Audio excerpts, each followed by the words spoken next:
All you need is love. All you need is love. All you need is love. Love. Love is all you need. 안녕하세요. 안녕하세요. 네, 반갑습니다. 여기 보니까 결혼하신 분도 계시고 또 아직 결혼 안 하신 분도 계시고 하는데요.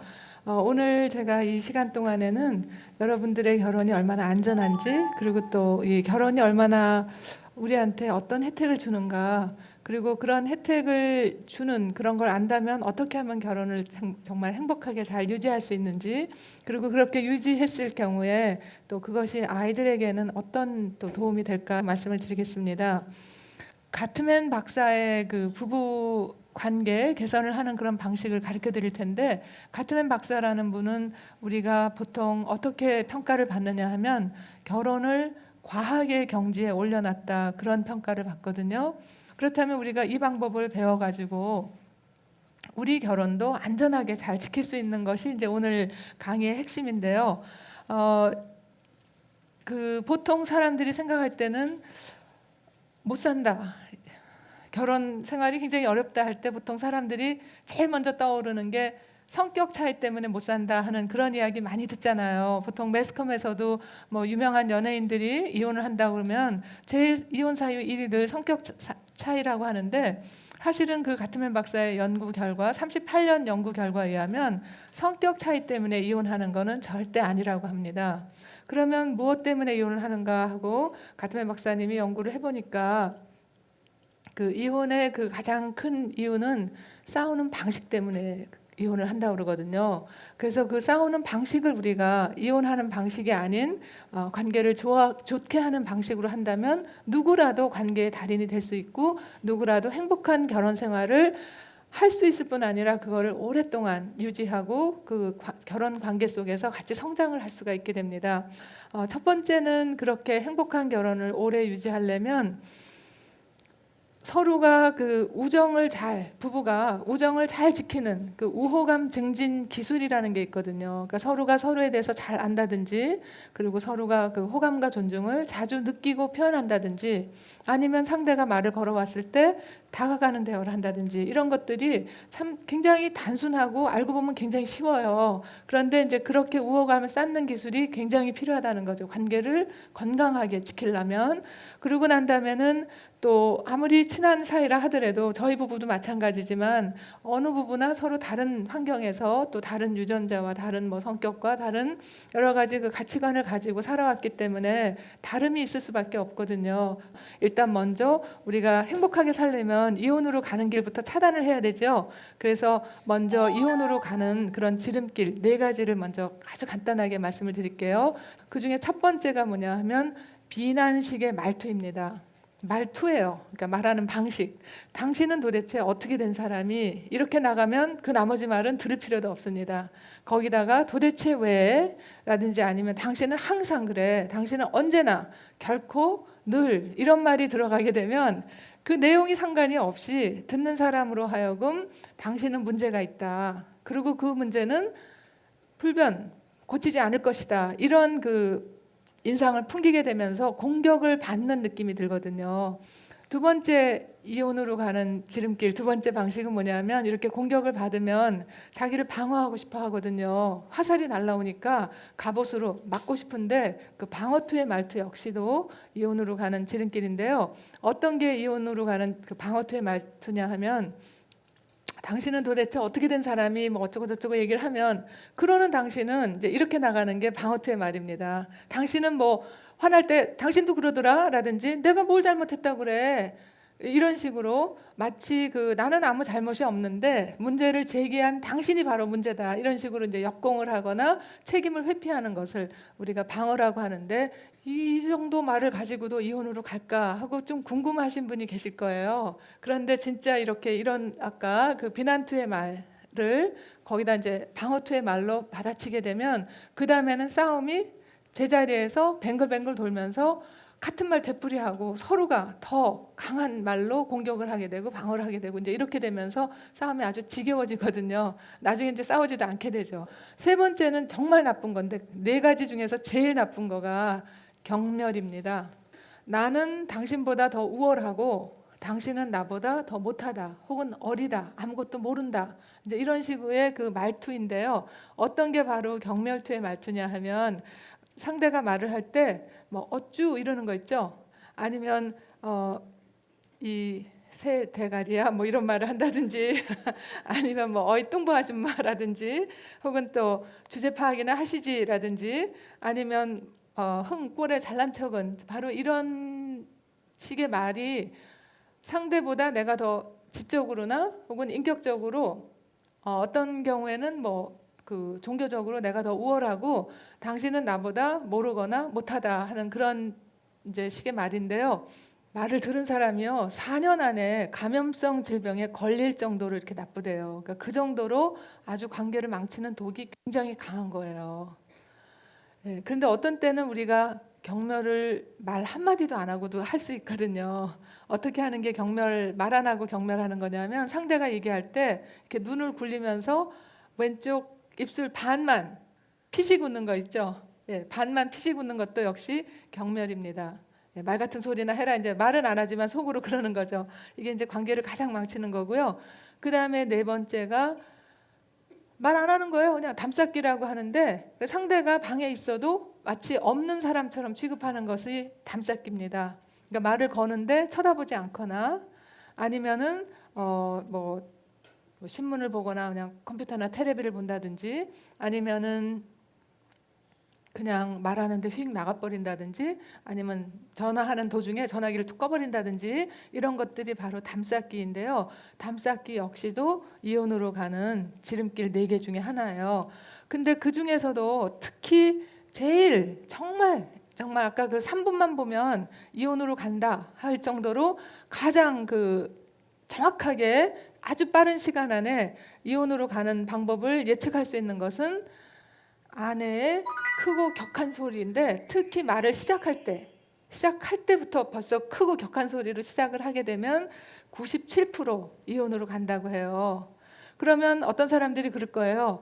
남편은 크고 격한 소리로 시작해도 괜찮나? 왜 아내만 그렇게 하느냐? 여기에는 남자와 여자의 생리적인 차이가 있고 또 뇌에서 정보를 처리하는 방식의 차이가 있다고 합니다. 남자들 같은 경우에는요. 아내가 일단 보통 뭐 사이가 좋은 부부도 되게 말 걸기를 처음 시작하는 사람들은 여자인데 아내가 이제 격한 소리로 시작을 하게 되면 그러면 남편들은 공격을 받은 그런 느낌이 들면서 바로 그 공격, 공포, 고통 이러한 것을 감지하는 편도체라는 곳에서 바로 이제 경보음이 울리게 되면 그 뇌에서 잘 생각할 수 있는 전두엽이라고 하는 그곳에 혈류가 가지 않고 파충류 뇌라고 하는 가장 원초적인 뇌로 피가 몰려가면서 싸우거나 도망가는 그런 그 반응이 나오게 되거든요. 이런 상황에서는 아무리 좋은 말을 하려고 해도 좋은 말이 나올 수가 없죠. 그렇기 때문에 우리가 이제 이런 거를 알면 말을 시작할 때 부드럽고 조용하게 시작을 해야 되는데 근데 여기에는 또 남자분들이 해주실 일이 있어요. 평소에 아내가 하는 말을 좀 잘 들어주면 아내들이 말을 시작할 때 부드럽게 시작을 할 수가 있는데 되게 귓등으로 듣거나 뭐 아까 같이 담쌓기를 하거나 그러니까 이걸 우리가 이제 아내의 영향력을 받아들이지 않는다고 하는데 아내가 말을 해도 그것을 정말 진지하게 존중해서 들어주지 않게 되게 되면 그러면 아내들이 이제 부정적인 감정들이 막 꽉꽉꽉꽉 차오르다가 그러다가 이제 말을 꺼내게 되면 이제 격하게 나온다는 거죠. 근데 그렇게 되게 되면 또 남편들은 싸우거나 도망가는 방식으로 가게 되니까 이게 악순환이 되는 거예요. 그래서 누가 먼저라기보다는 닭과 달걀의 관계처럼 누구라도 먼저 아내가 말을 부드럽게 시작을 하든지 아니면 남편들이 평소에 아내가 하는 말을 좀 조금 경청해주고 조금만 받아들여주고 그렇게 하게 되면 관계가 아주 급속도로 나빠지는 것을 우리가 호전시킬 수가 있다는 거죠. 그렇다면 아마 여기 계신 분들 중에서 결혼 생활이 많이 힘드셨거나 아니면 앞으로 결혼할 거에 대해서 주변 사람들 보니까 너무 힘들어 하더라, 또 이혼도 많더라 하면서 그 결혼 그거 과연 해야 되느냐 하는 그런 생각이 드는 분도 계실 거예요. 결혼이 돈을 잘 버는 아주 중요한 역할을 한다는 것이 밝혀졌고요. 결혼은 자살 방지제다. 아직 결혼 안 하신 분들이라든지 아니면 결혼 생활 너무 힘드니까 지금 뭐 이혼할까 말까 하시는 분들은 이걸 꼭 들어주시기 바래요. 첫 번째 결혼의 혜택은 뭐냐 하면 돈을 잘 벌어요. 결혼한 사람들은 특히 남자들이요.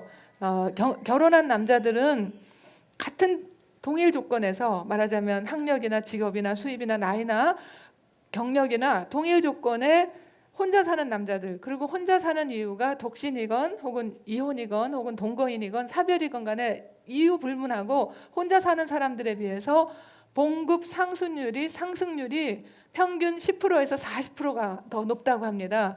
기혼한 사람들, 결혼한 사람들은요, 좀 더 어려운 일도 맡으려고 그러고 좀 더 굳은 일, 싫은 일, 남들이 하기 싫어하는 그런 일까지도, 왜냐하면 가족을 부양하려는 책임감이 있기 때문에. 그래서 그랬던 사람들조차도 이혼을 하거나 사별을 하게 되면 다시 또 봉급 상승률이 떨어진다고 해요. 그러니까 확실하게 결혼이 돈을 잘 버는 아주 중요한 역할을 한다는 것이 밝혀졌고요. 그 다음에 우리가 이제 건강으로 보자면 돈을 잘 벌어다 주는 동시에 또 결혼을 하면 기혼남은 혼자 사는 남자들에 비해서 동일 조건 하에 평균 수명이 10년이 더 길다고 합니다. 그리고 훨씬 더 건강하고, 뒤집어 말하면 혼자 사는 사람은 동일 조건에 결혼한 사람보다 사망률이 250%나 더 높은데, 그렇다면 여자들한테는 그런 혜택이 없을까, 건강 혜택이 없을까 보니까 여자들 역시 혼자 사는 여자들보다 결혼한 여자들이 훨씬 더 건강하고요, 더 오래 살고, 그 다음에 얼굴 같은 것도 훨씬 더 젊고 신체 연령이 훨씬 더 젊다고 합니다. 그 다음에 세 번째로 결혼한 사람들이, 그러니까 결혼이 주는, 우리에게 남자 여자에게 주는 혜택은 뭐냐 하면 정서적으로 우리가 볼 수가 있는데요. 특히 결혼을 한 사람들은 별로 우울하지 않다고 그래요. 특히나 여성들한테는 이 정서적인 면이 굉장히 아주 큰 작용을 하는데, 이혼한 여성들은 우울증도 증가하고 적개심도 증가하고 자아 존중감도 떨어지고 또 자아 성장감도 저하되고 자기 수용감이라든지 환경 통제감 같은 것이 많이 낮아지게 되면서 우리가 이제 이렇게 얘기도 하거든요. 결혼은 자살 방지제다 이렇게 얘기를 하는데, 그 이유는 뭐냐 하면 자살률을 봤을 때 자살률이 가장 높은 사람들이 이혼 여성, 그 다음에 독신 여성, 그 다음에 기혼 여성이거든요. 그러니까 결혼을 하는 것이 우리가 정서적으로도 굉장히 풍요로운데 굉장히 도움을 준다는 거고요. 마지막으로 우리가 결혼을 했을 때 어떤 것이 또 도움이 되냐 하면 인간관계에 어떤 우리 말하면 네트워크라고 하는 거 있죠. 사람들 사이의 관계를 결혼은 굉장히 풍부하게 해줍니다. 부모가 자녀에게 줄 수 있는 최고의 선물은 아주 값비싼 장난감도 아니고 비싼 해외 유학도 아니고, 사실은 최고의 선물은 뭐일까요? 뭐일 것 같아요? 네? 동생 하나 더 낳는 거? 그것도 있을 수 있겠지만, 둘이서 부부가 사이좋게 화목하게 잘 지내는 것입니다. 그런데 참 안타깝게도 대개는 많은 부부들이 문제가 별로 없었다 하더라도 첫 아이를 낳고 3년 동안에 관계가 급속도로 나빠진다고 해요. 그런데 싸우려고 나빠지는 게 아니라, 아기 낳으면 잘 아시잖아요. 요새 맞벌이 부부고 바쁘고 그러니까 일단 잠을 못 자는 것만 하더라도 굉장히 힘들어한다는 거죠. 그래가지고 이 산후 1년 동안에 엄마들도 산후 우울증을 67%나 경험을 하는데, 더 놀라운 거는 신생아 아빠들도 3명 중에 1명, 33%가 산후 우울증에 걸린대요. 왜냐하면 일터에 가서 굉장히 힘들었는데 집에 왔는데 아내가 힘들어하고 울고 막 스트레스 받고 이러면 또 쉬지 못하고 다시 회사에 가고 이러면서 남편들도 힘들다는 거죠. 그렇다면은 그럴 때 그 둘도 힘들겠지만 둘 사이에 있는 아이한테는 굉장히 치명적인, 아주 특히 뇌 발달이라든지 정서 발달에 아주 치명적인 영향을 미친다는 것이 밝혀졌는데요. 굉장히 강한 스트레스를 받게 되게 되면 얘네들이 커서도 스트레스에 아주 취약하게 되고, 그러니까 학교에 가서도 작은 일에도 놀라거나 화를 내거나 싸우거나 이러면서 또래 관계가 나빠지게 되고 집중을 못하게 되면서 학력이 떨어지게 되고, 이런 그 악순환이 벌어지는 거를 이제 알 수가 있는데요. 그 불행한 부부들은 또 불행한 가정을 낳고 그 아이들의 그 뇌에 공포 혹은 불안, 고통을 느끼는 편도체, 여기 보시면 아시겠지만 여기에 그 화면에 나오겠죠. 여기 그 조그만 그 동그라미 있는 거가 그 공포, 고통, 그리고 그 불안, 그런 것을 감지하는 그런 그 편도체라고 하는데요. 이 편도체가 지속적으로 많이 갈등 있고 스트레스가 높은 그런 가정에서 자라는 아이들은 편도체 자체가 크다는 거예요. 그건 무슨 말이냐면 공포와 그 불안을 감지하는 레이더망이 크다는 거예요.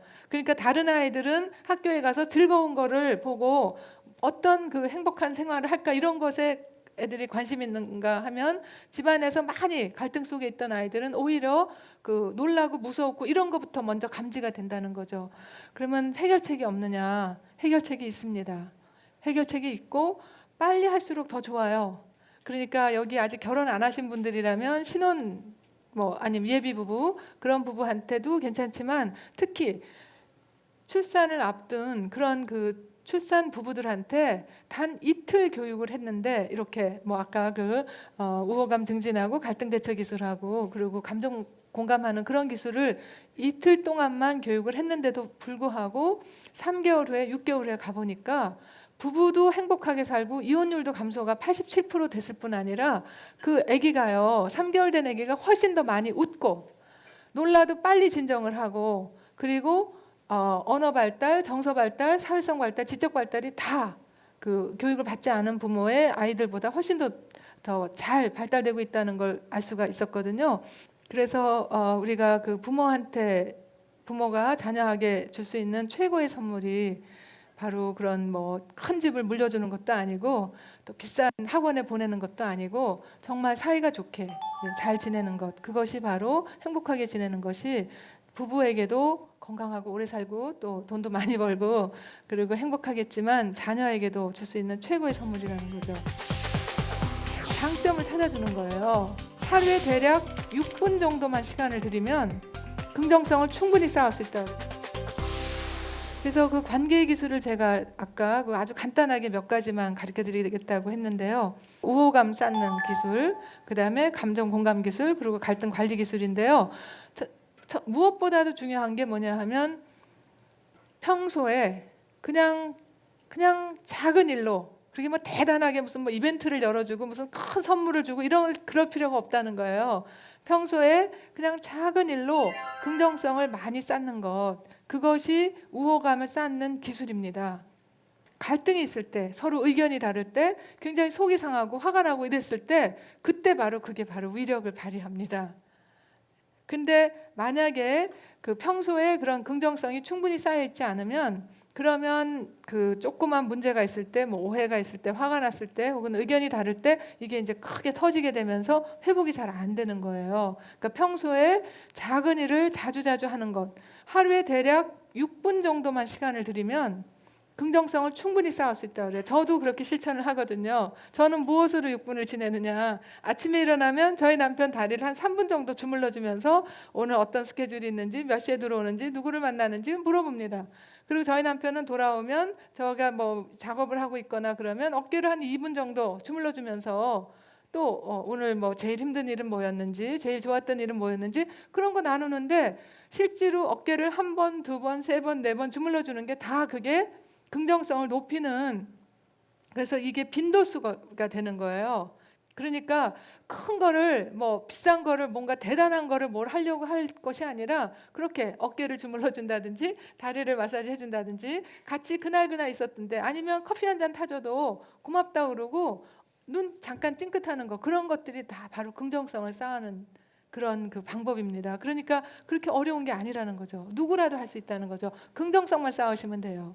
그리고 관계의 달인들도 보니까 뭐 얼굴이 이쁘거나 무슨 뭐 학력이 높거나 무슨 대단한 그런 멋있는 사람들이 아니라, 관계의 달인들도 뚱뚱하거나 말랐거나 크거나 작거나 도시에 살거나 뭐 그 저 시골에 살거나 공부를 했거나 배웠거나 안 배웠거나 상관이 없이 긍정성이 20배만 쌓여 있으면, 그러면 작은 일에도 그렇게 깔깔깔깔 웃고, 그리고 용서가 되고 화해가 쉽고, 갈등이 있을 때 갈등을 쉽게 잘 풀 수 있다는 것도 역시 밝혀졌거든요. 그래서 긍정성을 쌓는 게 굉장히 중요하고요.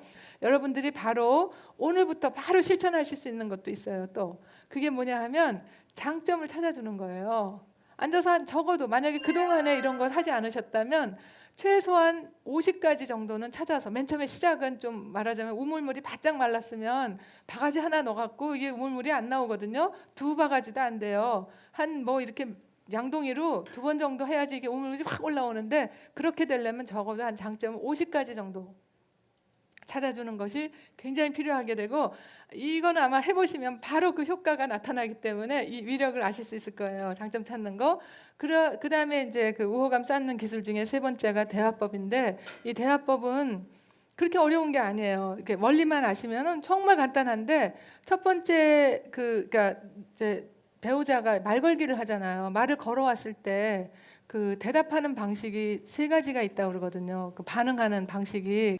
하나는 상대가 말을 했을 때 다가가는 대화로 하고, 하나는 원수되는 대화로 하고, 하나는 멀어지는 대화를 하는데, 제가 만화로 잠깐 보여드릴게요. 그 원수되는 대화부터 먼저 예를 들어볼게요. 원수되는 대화는 상대가 어떤 말을 꺼냈을 때, 예를 들어서 어머 저 달 좀 봐, 보름달이네, 이렇게 말을 꺼냈을 때 그 배우자가 네 달 처음 봤나? 네 나이가 몇이고? 이런 식으로 굉장히 면박을 주거나 무한한 그런 그 대꾸를 하는 것, 이렇게 될 때 이 아내의 표정 좀 보세요. 정말 무한하고 화가 나고 슬퍼지죠. 이런 것들이 바로 원수되는 대화예요. 또 남편이 예를 들어서 오늘 축구 경기 굉장히 재밌을 거야, 이렇게 말을 꺼냈는데, 거기에 대해서 아내가 아이고 지겨워, 맨날 축구 타령, 축구 볼 시간 있으면 청소나 해요, 이런 식으로 분위기를 확 깨는 그런 그 반박을 하게 되면, 역시 남편이 이렇게 아주 기분이 굉장히 상하게 되죠. 이런 것들이 바로 원수되는 대화입니다.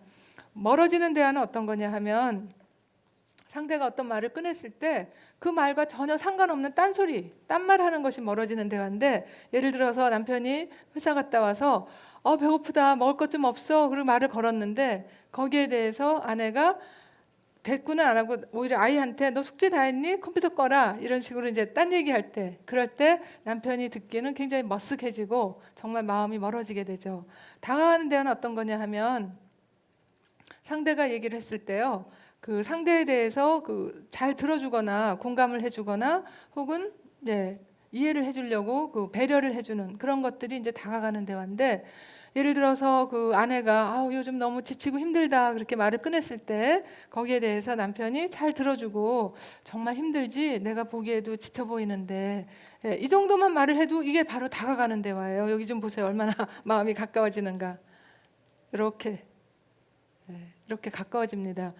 그래서 이런 것들이 그렇게 어려운 게 아닌데도 긍정성을 쌓는 아주 좋은 기술이에요. 그리고 이거는 부부만이 아니라 자녀에게 해줘도 정말 자녀하고도 정말 사이가 좋아지게 돼요. 그러니까 우리가 충분히 할 수 있는 그런 쉬운 방법이기도 하죠. 그러면 이제 갈등이 있을 때 어떻게 하느냐 하면은, 그 갈등 중에서 이것도 역시 가트맨 박사님이 찾아낸 건데, 보통 생각할 때는 사이가 좋은 부부들은 갈등이 없을 것 같고 문제가 있어도 잘 풀 것 같죠.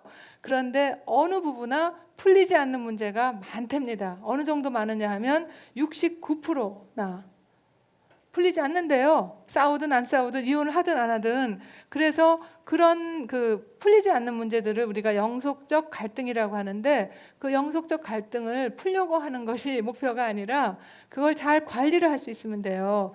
그래서 우리가 갈등 관리하는 방법은 그것을 이렇게 만약에 어떤 문제에 대해서 돈 쓰는 문제에 대해서 우리 부부는 정말 너무 다르다.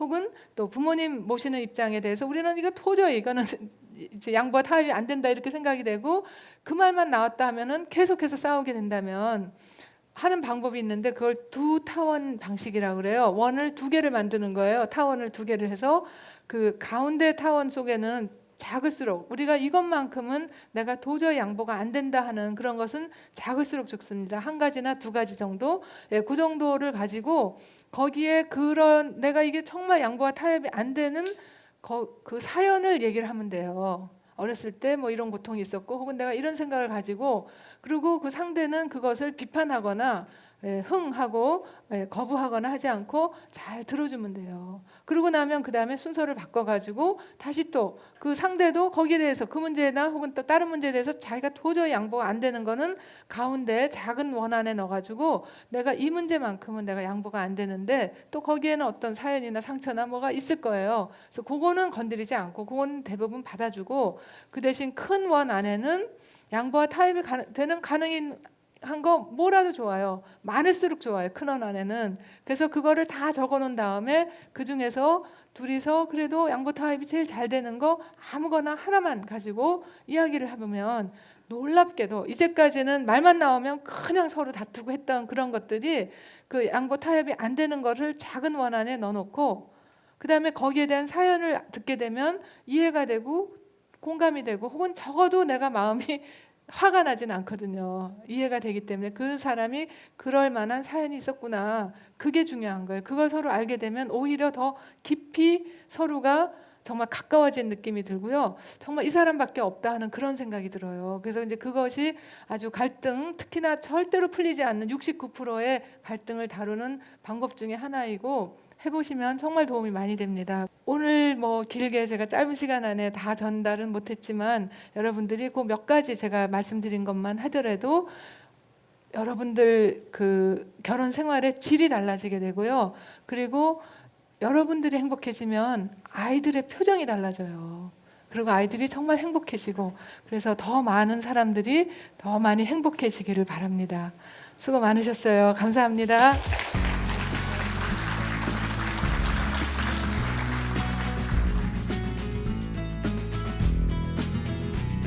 지식 기부 콘서트 앤 지식과 마음을 나눕니다.